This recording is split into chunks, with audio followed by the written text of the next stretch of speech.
Well, thank you so much, guys. So it's my privilege to moderate the following panel regarding what can be described as the political backlash in response to the lax migration policies that have been experienced both in Europe and in the United States over the last few years. Since we are at the moment free on stage, I'll be glad to introducing the and there is the third one. This is great. I'm glad to introduce the three of you. I would like to start with Jim, of course, who is the Vice President for Alliances in Numbers USA and one of the proud founding fathers of the International Network for Immigration Research that will be talking about the Hispanic voting shift in the USA. Then we have Marek from the Institute of World Politics. Hi, Marek. We'll be dealing with the situation in Europe and especially with the rise of anti-mass migration parties such as Le Pen in France, AFD in Germany or Vox in Spain. And finally, we have Christophe Verres, who works at the Danube Institute in Budapest, but who is currently working in DC. Am I right? And that will be focusing on the situation in the UK. Perhaps we should start with the US situation since we're in DC. Jim, the floor is yours. Thank you, Nikolai. Now for something completely different. We're going to talk about something that is, I'm going to be a little more upbeat and happy than most of the presentations have been. There's a subject near and dear to my heart, and it's American Hispanics moving their voting patterns, specifically moving into the Republican Party. And I'm going to talk about why I'm speaking about this and how we know it's happening and what's the implications here in America politically for immigration policy and worldwide. I am the Vice President of Alliances, I guess that's been said a couple of times, at Numbers USA, where I've labored in the salt mines for 29 years so far. How did I get interested in voting trends through polling data? Well, what happened was, among my other duties at Numbers USA, I'm in charge of the polling operation. We've had a strategic partnership with Rasmussen Reports Polling for, 15 years or so. And 20 years. Okay. So, we've seen a lot of polling. We've done for most of that time, we've done polling every month on immigration views of every group of Americans. And, a few years ago, I, with Roy Beck here, started seeing something that was very interesting. We saw Hispanics becoming Hispanic voters because Rasmussen is a likely voter polling shop. So these are all citizens that they're talking to, and those who vote in at least half of federal elections. So Hispanic voters began to get more conservative, we might say, on immigration. And that trend continued, and it continued. And by the year 2022, I was so interested in the way things were going that I persuaded Roy somehow to run a huge Rasmussen poll on immigration views and other political views of American Hispanics. So most polls with ethnic groups what you're really getting is a crosstab of a poll of like 1,500 people. So you might have like 200 people you're talking to from that ethnic group. Our poll for this for this research was 2,765 Hispanic likely voters. So it had like a 1.5% margin of error, and we were able to crosstab out lots and lots of traits for them. I decided, with the blessing of the organization, to work this all up to a book, which was published in that same year, 2022, called Political Migrants, Hispanic Voters on the Move. And why are Hispanics so important to study in this? And I'll tell you what we found in the polling. Well, they're a test case for assimilation of giant people groups moving pretty rapidly to another society. We've heard a lot about Muslim populations in Europe today, but this is, when I was born, America had about 5 million Hispanics, and it was 3% of the U.S. population. Today, there are 68 million Hispanics in the United States, which represents 20% of the U.S. population. So explosive growth. What is 68 million? Well, it's the population of France. So it's an enormous group. Can a group like this be assimilated? And what are the implications for all our policies if it can and if it cannot? The Census Bureau believes that the Hispanic population will be around, by 2060, will grow to about 111 million people. So it's going to get larger as a percentage. It may level out before then or after then. We don't know. That's as far as they carry it. Right. And another reason this is really important is that even as large as the Middle Eastern recent immigrants to France, UK, and the rest of Europe this group is even larger, both as a percentage of the American population and by numbers. So we need to keep an eye on it, and by most measures, I say Hispanics are assimilating well. Let me give you some examples from various good research.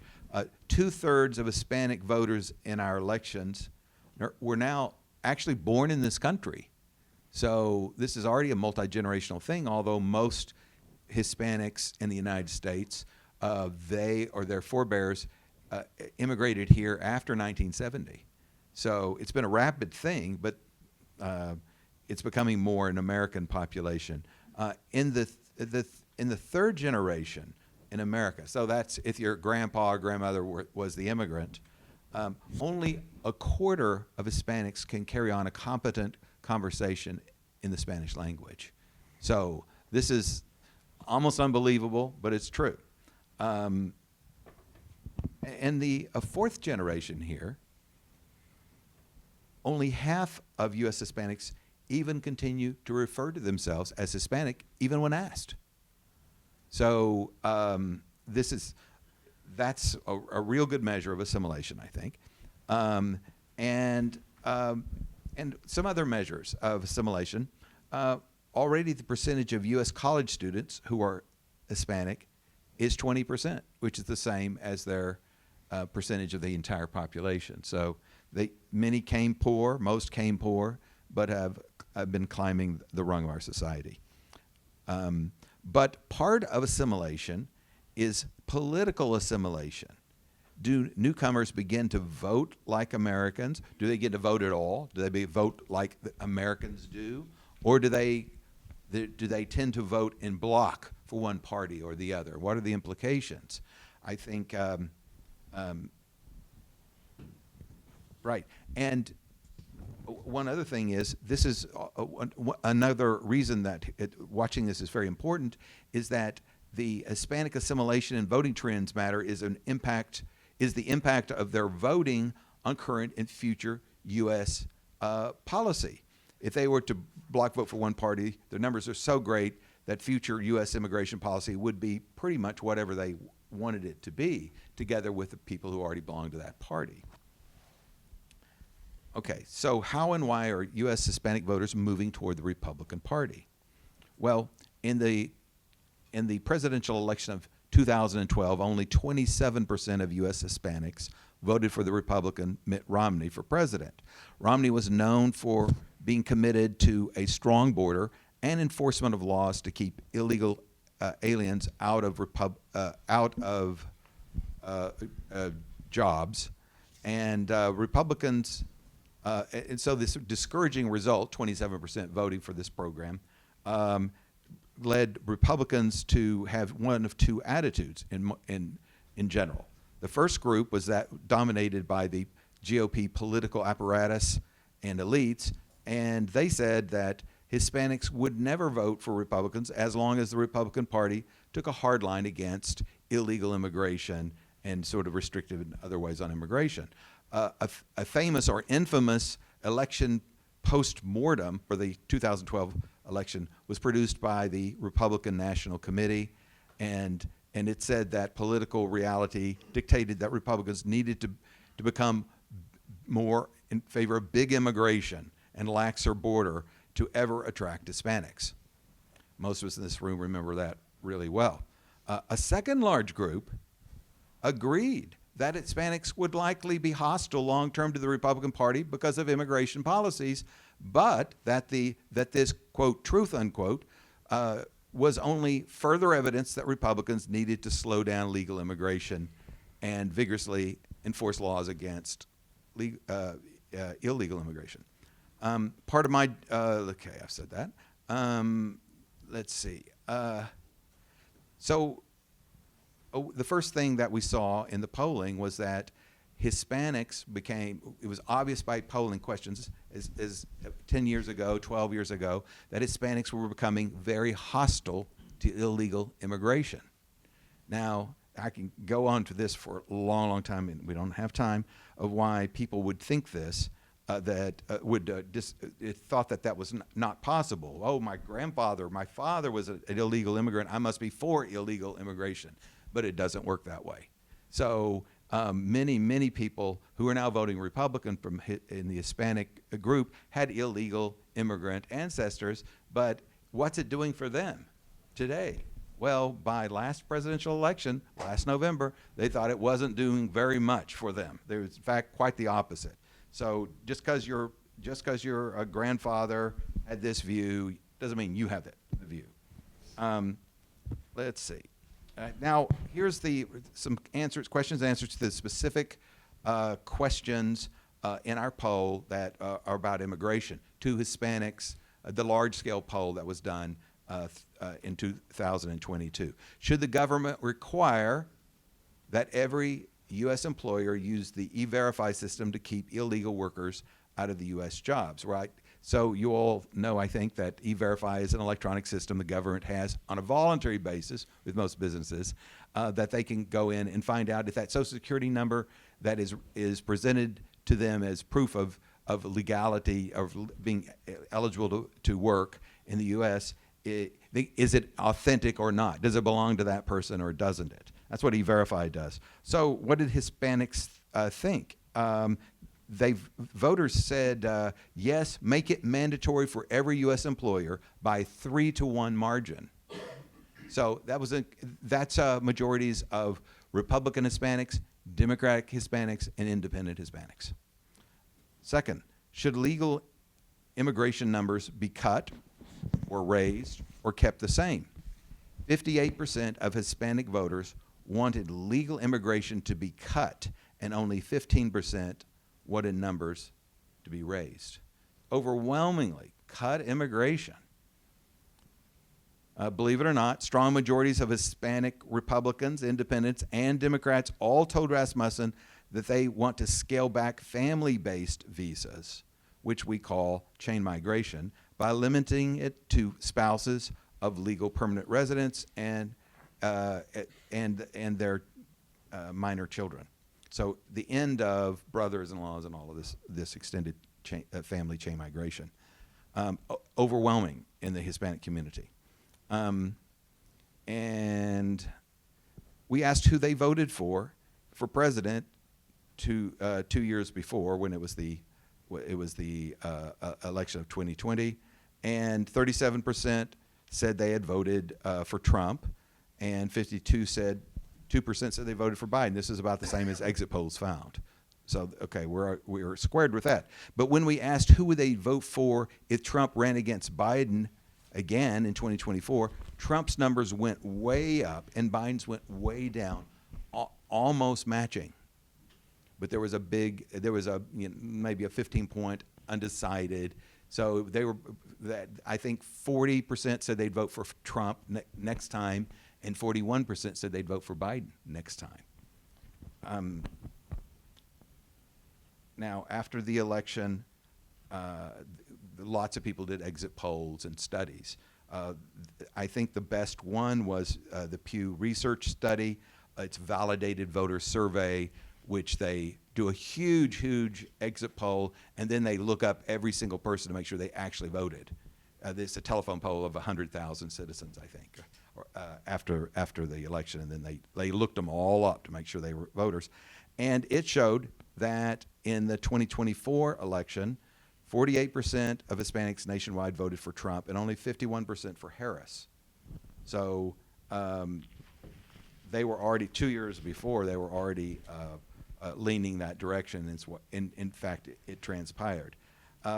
So Hispanics did not move closer to the Republicans despite the GOP hardline on immigration, but at least in part because of it.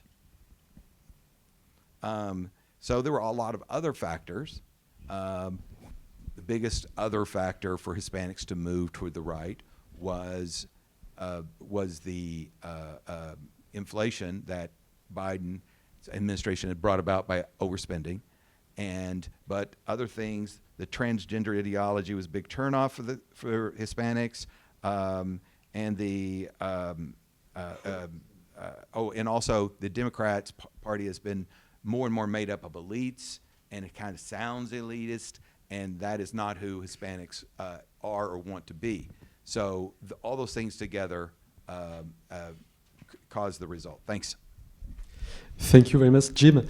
I guess we'll get back to Europe for the moment with you, Marek. Well, of course, I remember the European elections 1 year and a half ago, which took place at the same time in all EU member states. And I would say that in 2/3 of them, immigration was really the number one discussing point. And I have the feeling that things have not moved back since then, to say it least. But the floor is yours, Marek. Very much. I'm a historian, so I'm a purveyor of all sorts of useless information, which a few can use for some reason. So I'm interested also, not in number crunching. I would never try to compete with you, the professionals. I'm not a cliometrician. I'm interested in what the French call je ne sais quoi, the spirit of all of this. Let me begin with a real-life anecdote. A bunch of locals, natives, created an organization at the grassroots called, translated crudely, Get Rid of Them Forcefully. And they targeted a illegal migrant group composed of sub-Saharan Africans, because they are the main cohort crossing the borders and coming into their country. I know what you're thinking, because you're Americans like me. You immediately think, racism. Well, as Pope John Paul II said in Warsaw in 1979, fear not. I'm talking about South Africa. So the migrants are from Mozambique, in Zimbabwe, Shona people usually, and the organization is Zulu in Zululand.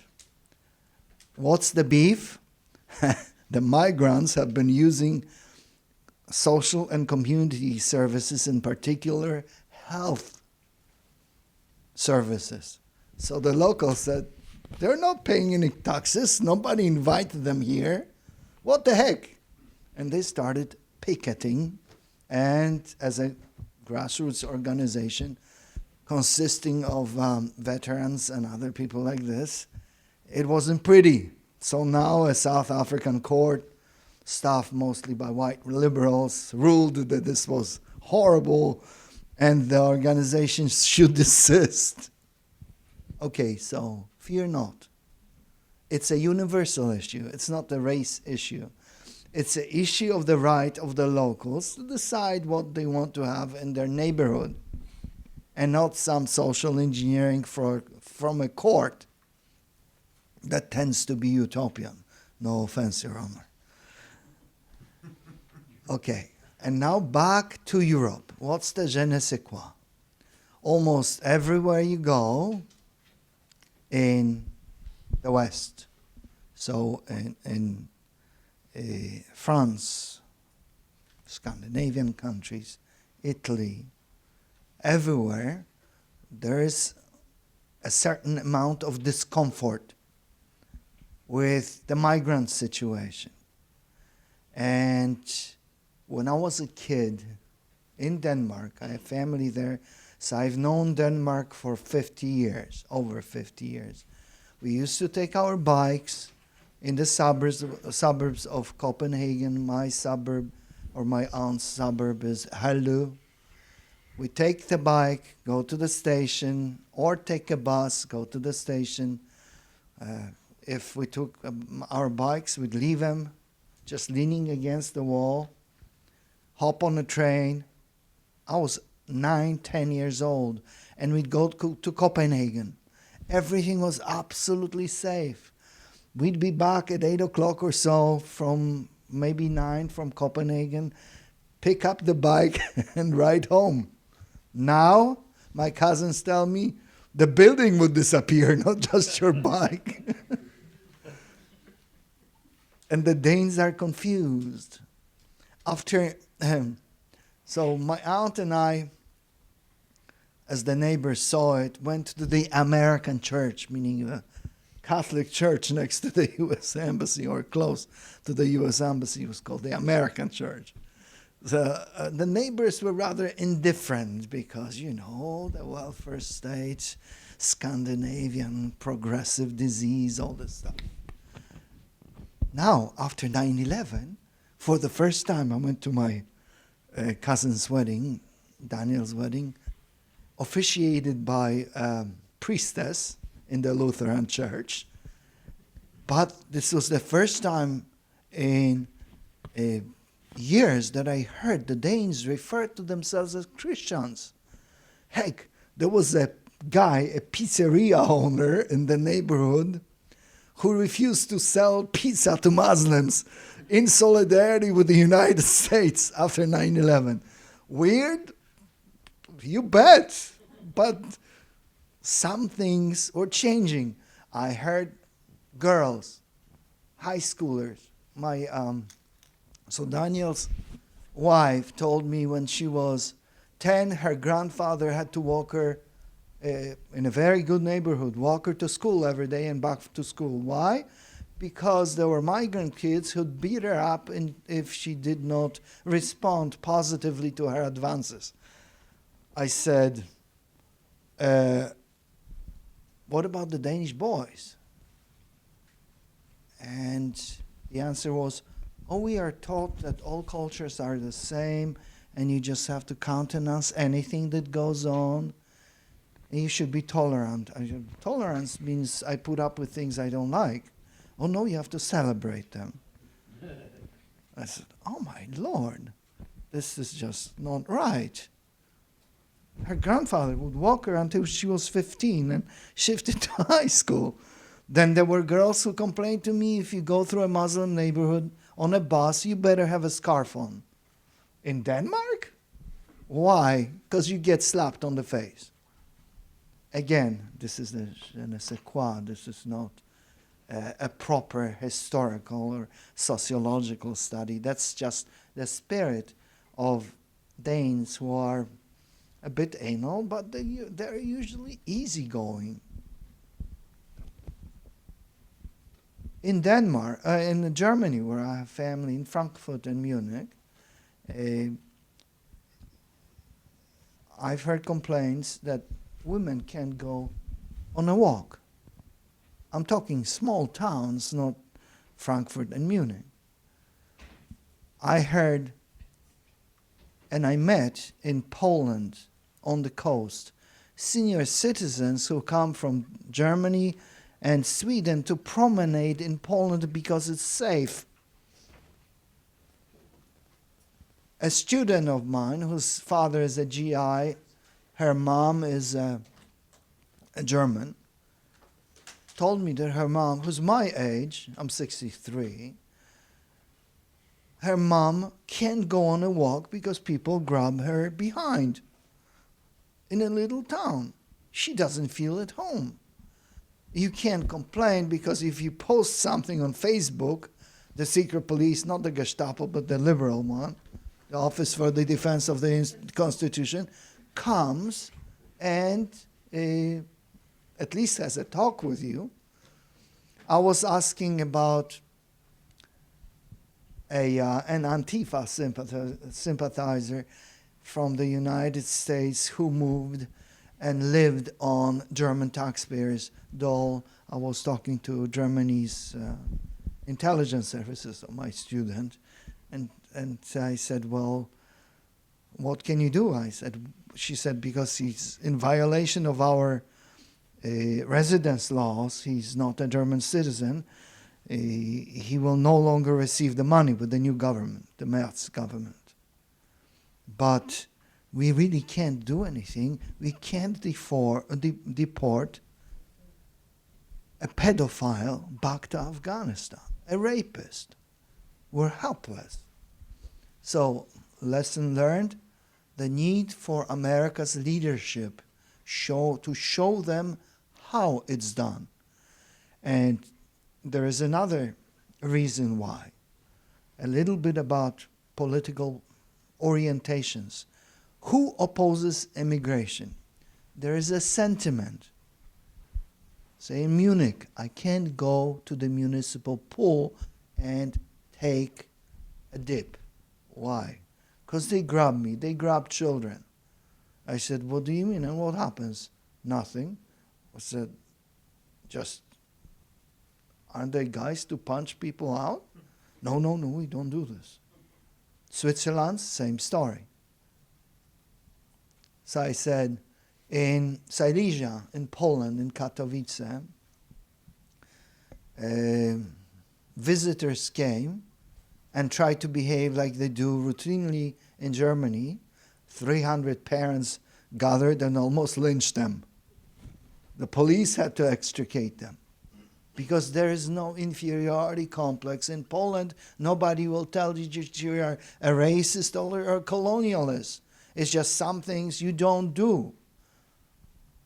My cousin's wife, the one who was molested in Denmark, if she had been in Białystok or anywhere in Poland, the guys would punch the living lights out of anybody who treated a woman like this.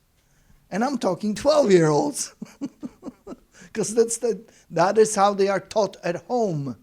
They are no longer taught chivalry in Western Europe. So who opposes it? It's a rainbow coalition starting with Marquis de Sade and ending on neo-Nazis and anybody in between. If you remember Pim Fortuyn in the Netherlands, he was with Marquis de Sade. So he resented visitors from outside who did not like libertinism. So he organized a bunch of Dutch people, and his party became very successful. But it was not homogeneous. It wasn't just San Francisco. It was also Texas. And if you look at public opinion, we had at IWP visitors from Austria who talked about migrant problems. They were connected to official and unofficial circles, including intelligence, but they wouldn't give their real names. If you Google a panel from, I think, last January at IWP, these people they asked us to provide fake names so they wouldn't be in trouble back home. Even though they were seen and visible, that was not them. And it was mostly women who were the most outspoken, including teachers. And if you try to gauge in Vienna, as I did, so who is this? The best I could say, Burschenschaften, student fraternities. Some of them are Habsburg, so they're dueling fraternities, pro-Habsburg. Just one more minute. Yes. And some of them may be neo-Nazi. You look at AfD in Germany, same story. A rainbow coalition. People who think there's something wrong. When I was at Saint-Cyr, this is my last observation, and this is France's equivalent of the West Point. I was invited to talk about the intermarium, the lands between the Black and Baltic and Adriatic Seas, but we also had other activities which included the cadets talking about the coming civil war in France. And the idea was that the migrants would attack leftists and Trotskyites who enabled this migrant mess, and the army would step in and restore order. So I decided to rain on their parade because I said, isn't your army a colonial army? A chunk of the soldiers are from the third world, like you used to have in Africa, in Senegal or Vietnam. They haven't figured things out. And so the half-brained schemes and the neo-Nazi angle would not surface in Europe and become dominant. We need America's leadership to help out, to calm things down and methodically deport, deport, and deport. Thank you. Thank you, Mark. Now it's your time, Christophe, to talk about the UK. I guess in the US as in Europe, the latest migration-related events have been widely covered, the ones which occurred in the UK, both with civil unrest, with the rise of what is presented as an anti-mass migration party, but I'll let you talk about it more plainly. So what is covered by the media in the UK right now is not a result of the past 18 months since Labour got into power. I mean, the only thing that changed in the UK in the past 18 months is that people are being locked up for social media posts based on the 2003 Communications Act. I mean, that's the only thing that we can thank the Labour government for. Now, I was in Berlin a month ago, and an open conference in front of 200 people, and this leading guy from the CSU said, well, this mess that we are in is our making, not the socialists or the liberals making. Now, we have a similar situation in the UK, and I'm also a historian. So I'm going to go back 10 years. Let's go back 10 years to 2016. There were two major events in 2016 that shocked the world. The second one was the election of Donald Trump for President of the United States. But the first one was the Brexit referendum and the fact that the Leave vote was victorious at the polls. Now, the slogan of the Leave campaign was take back control. Now, the most important element of a country's sovereignty is being able to choose who we want to live with as a nation and who we do not want to live with. Now, after 2010, the people of the UK increasingly felt that they are not in charge of making that decision. They felt that it was the EU making that decision for themselves. Why? Now, I would like to go back another 20 years. In the mid-90s, in the UK, immigration was pretty low, less than 100,000 per year. Immigration from the EU was even lower. In 2002, a mere 7,000 EU citizens immigrated into the UK. This changed after the 2004 and 2007 expansions. Notably, a large number of people started coming from Poland, Hungary, and Romania, and also from the other countries that joined in 2004 and 2007. Now, in 2004, the legal immigration to the UK stood around 340,000. Around 25% was from the EU. 10 years later, 2014, this yearly number was slightly higher, 360,000. That's not much higher. Yet the percentage of EU migrants was above 60%. This is over the 60%, the population of the UK had no control over, because since 1968 we have the free movement of labor in the European European Community back then, and now the European Union. And it was this lack of control, partially, that propelled the British people to vote leave. I would like to note that the referendum happened because Nigel Farage's previous party, UKIP, was gaining steam starting 2009, and they were talking about immigration.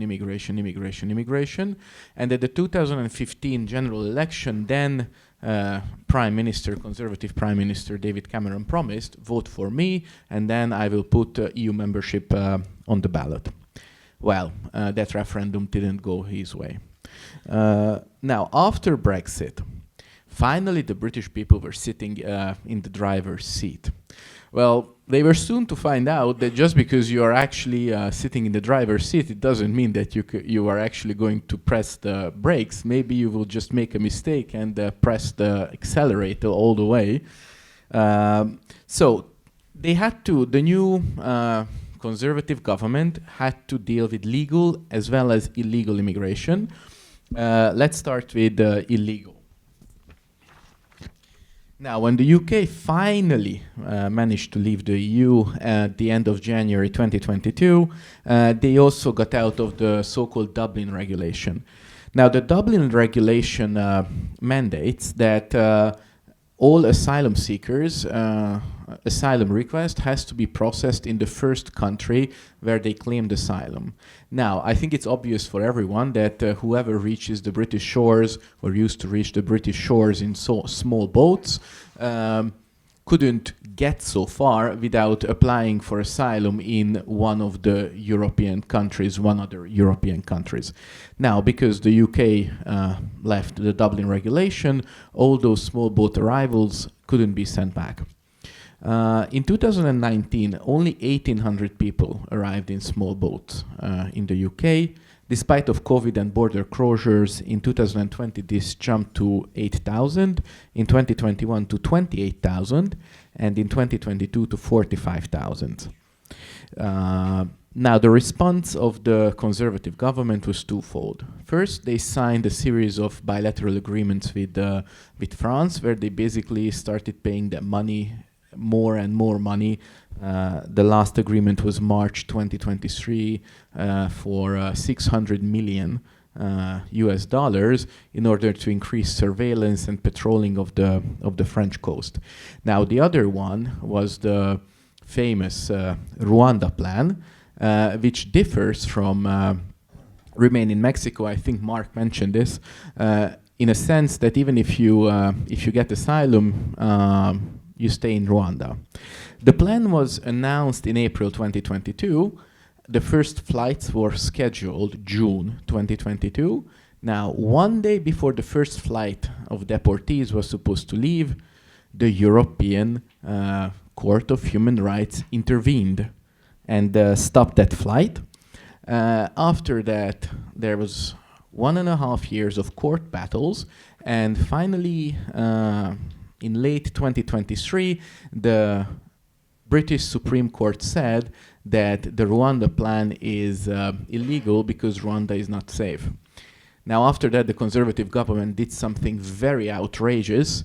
They passed a law called the Safety of Rwanda Act, basically saying, well, Rwanda is safe, which was outrageous because, how can you do that to the Supreme Court? Now, a footnote about the British Supreme Court: it exists since 2009, and it cannot overrule primary legislation. So it has nothing to do with the powers of the American Supreme Court.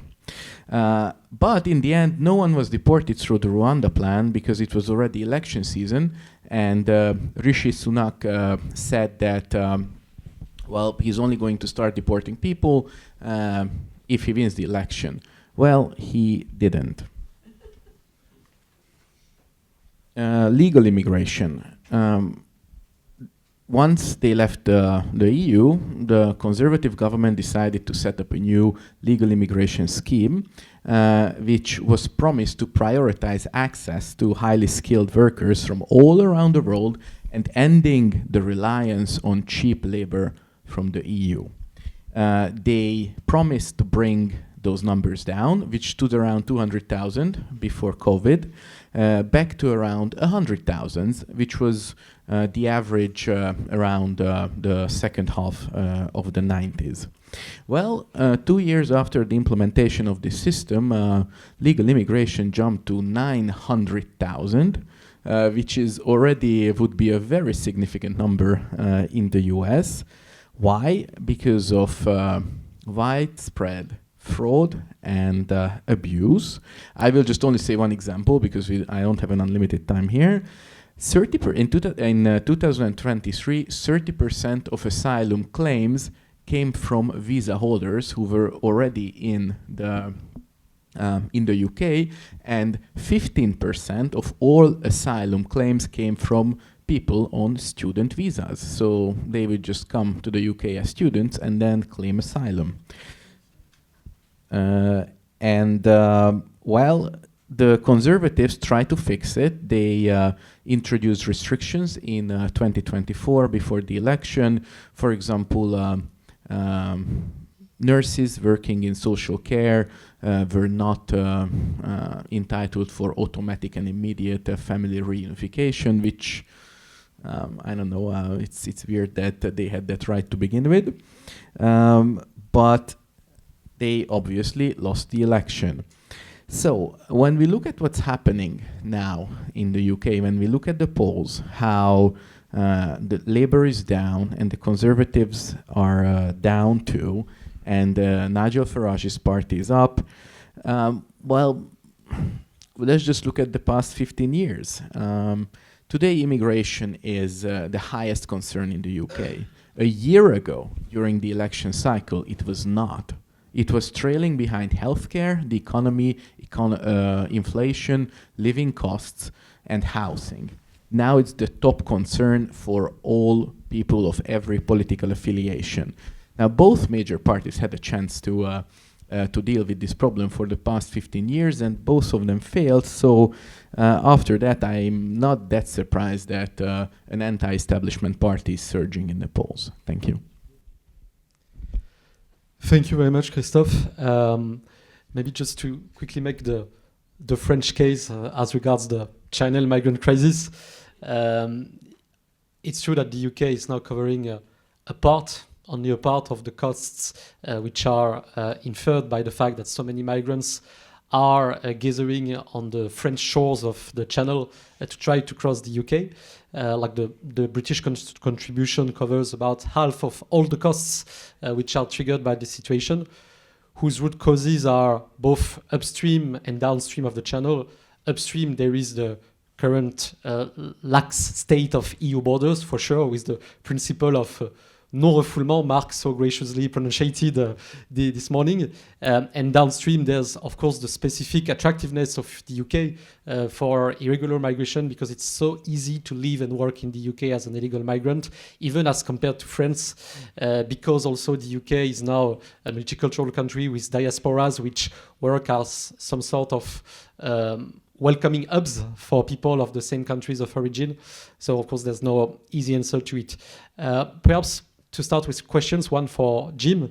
Jim, you insisted on how the Republican Party's stance on controlling immigration played a role in attracting a growing shrunk of the Hispanic votes. But what about the Democratic Party? I mean, is the Democratic Party a lost cause for immigration realism? Or do you see any prospect for a tougher stance? I don't know, perhaps coming from the whole trade union part, because everyone knows about the depressive effects on native wages of uncontrolled immigration. What are your thoughts on it?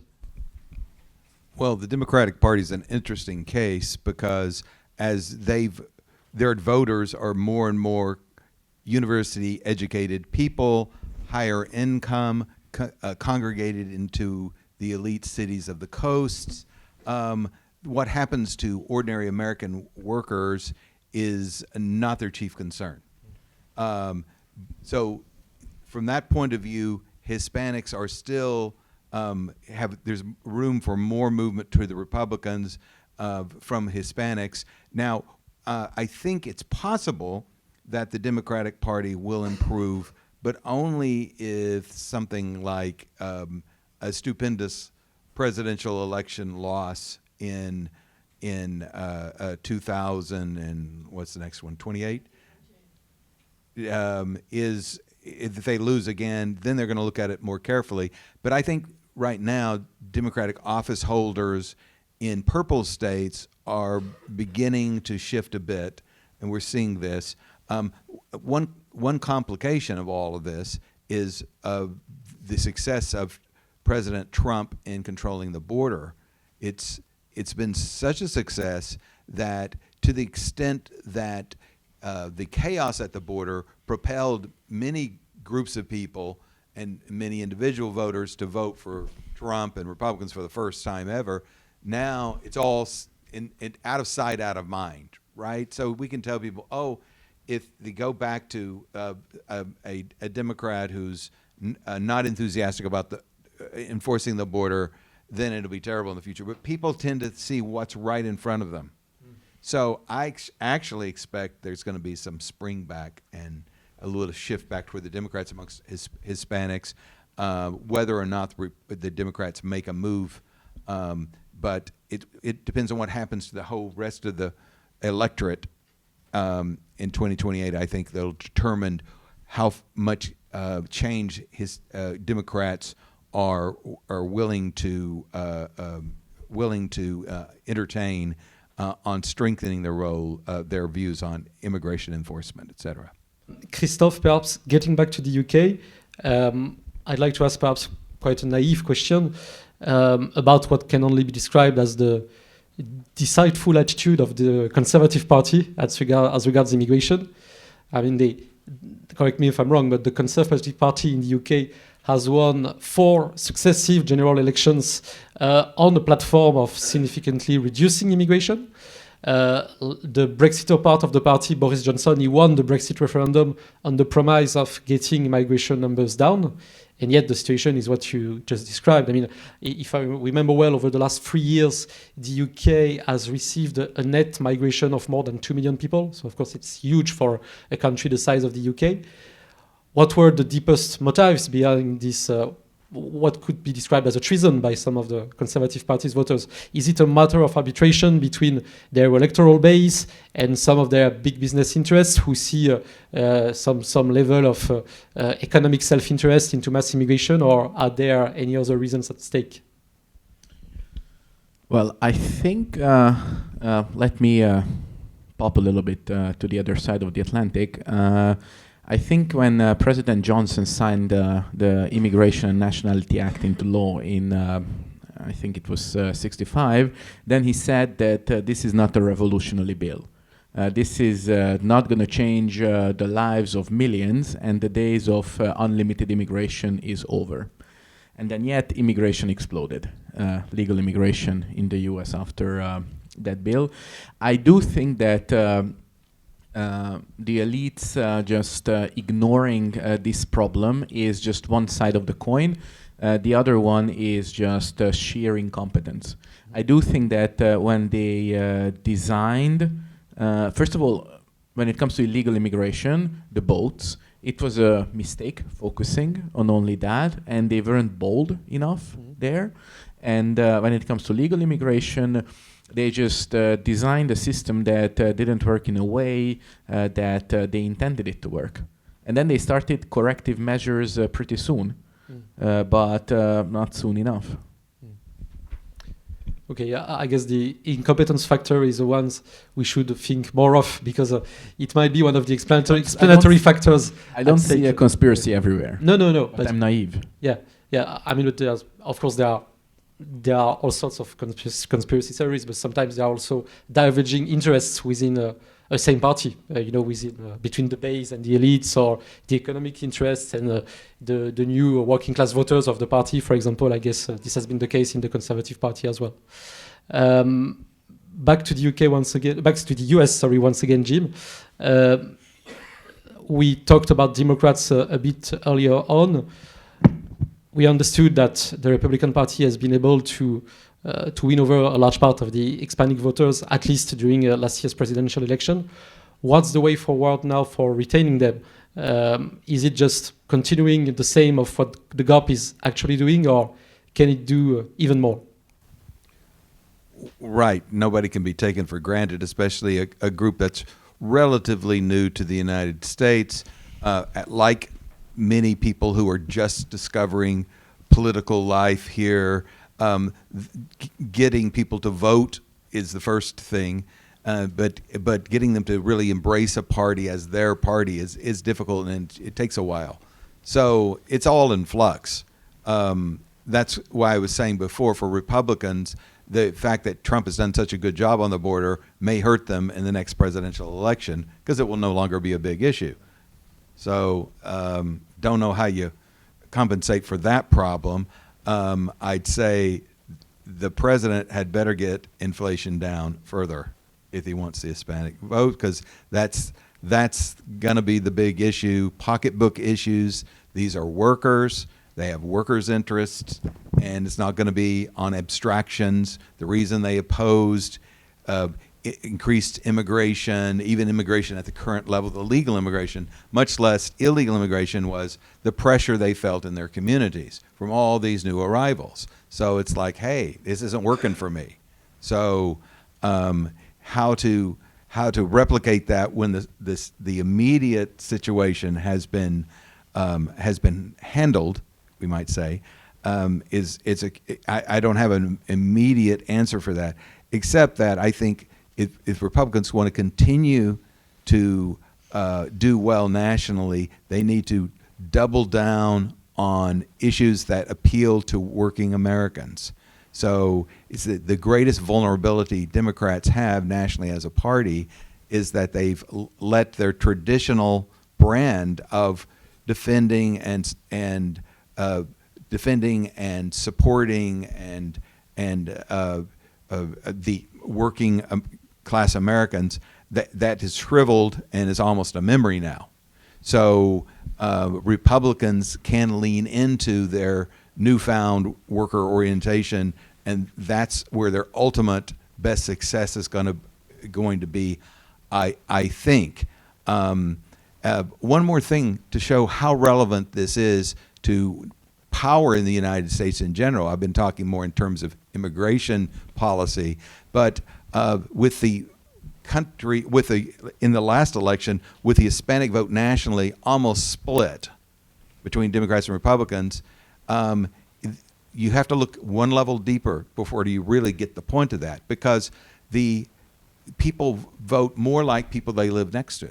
So a lot of the Hispanic population in the United States is in New York, it's in California, it's in Illinois, some southeastern states, but a lot of it's in blue areas. So a lot of the Democratic vote that remains from Hispanic vote for Democrats that remains is being wasted. On the other hand, Democrats, or rather the population of Texas, now 32 million, it was 11.5 million I was born, 32 million, 40% is now Hispanic, and only 37.5% is non-Hispanic white. Think about that. They're not a majority, but they've got the plurality. It's the biggest group. Now, if they had gone one party or the other, just block voting, say Democratic voting, like many people maybe in this room thought would happen, Republicans would be locked out of the White House indefinitely. But it didn't work out that way. In the exit polling we saw for this last election, we saw that in Florida and Texas, strong, more than 50%, more like 55% in both states of Hispanics voted for Republicans. So instead of the recent immigration making Texas and forever blue, it's almost like it's making it forever red. But all these things are delicate and fragile. Thank you very much, Jim, Christophe, Marek. I think it's now time to end the mic back to Mark for the what's following in the afternoon. Thank you, guys.